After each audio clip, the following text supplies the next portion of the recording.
खेल होता है 9 ग्रहों का, प्लैनेट्स का, जिसमें से 7 जो हैं वो तो हमें सोलर सिस्टम में दिखाई देते हैं, पर 2 बदमाश नहीं दिखाई देते, Rahu and Ketu. So there is a very good story of Rahu and Ketu, मैं बोल सकूँ?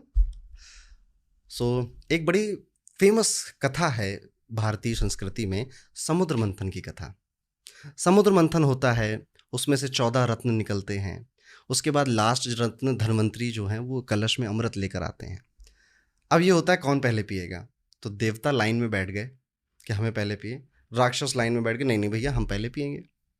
तो फिर एंड में ये डिसाइड होता है कि देवता पी लें, फिर राक्षसों आपका टाइम आएगा। ये कौन डिसाइड करता है? भगवान विष्णु मोहिनी अवतार लेके ये डिसाइड कर रहे हैं। मोहिनी अवतार को ऐसा कहा जाता है कि उससे खूबसूरत महिला आज तक हुई नहीं है, ना कभी हो पाएगी। मतलब उसको आप देख लो तो फिर वो जो कहे वो कर लो आप। जैसे आप प्यार में पागल होते हो ना, तो बेबी कहे कि बेबी रात के 3 बजे आइसक्रीम खानी है, तो आप लेकर आओगे क्योंकि आप प्यार में पागल। इस तरह की खूबसूरती जिसे बखान भी नहीं किया जा सकता है। तो मोहिनी अवतार होता है, वो डिसाइड करते हैं कि पहले देवताओं को दे देते हैं, आपको बाद में दे देंगे। सो मोहिनी अवतार देवताओं को अमृत पिला रही हैं। अब यहाँ पर एक राक्षस है, उसका नाम है स्वारभानु।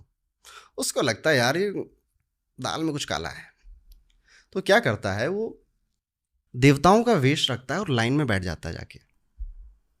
तो अमृत पिलाते पिलाते उसका भी टाइम आ जाता है, वो भी अमृत पी लेता है।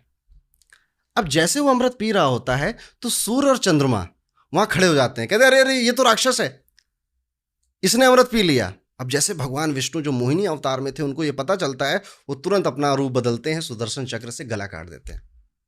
तो अमृत गले तक यहां पहुंचा तो यहां से कट जाता है। तो अब उसके 2 हिस्से हो गए, one is head and another is body. तो जो हेड है वो राहु है, जो बॉडी है वो केतु है। इसीलिए आप हर चार्ट में देखोगे राहु के जस्ट अपोजिट केतु मिलेगा आपको। जैसे आपका राहु फर्स्ट में है तो केतु जस्ट अपोजिट 7th में है। किसी का राहु 3rd में होगा तो जस्ट अपोजिट 9th में केतु मिलेगा। ये कभी साथ में मिल ही नहीं सकते। बाकी प्लेनेट साथ में बैठ सकते हैं पर ये कभी साथ में नहीं बैठेंगे। लेकिन जब ये राहु केतु का जन्म हो गया, किसने बताया था भगवान विष्णु को इनके बारे में? सूर्य और चंद्रमा ने। तब से ये इनकी नज़रों में सवार हो गए कि बेटा तुम जहां मिलोगे वहां मारेंगे तुम्हें। इसीलिए Rahu is the biggest enemy of sun and Ketu is the biggest enemy of moon.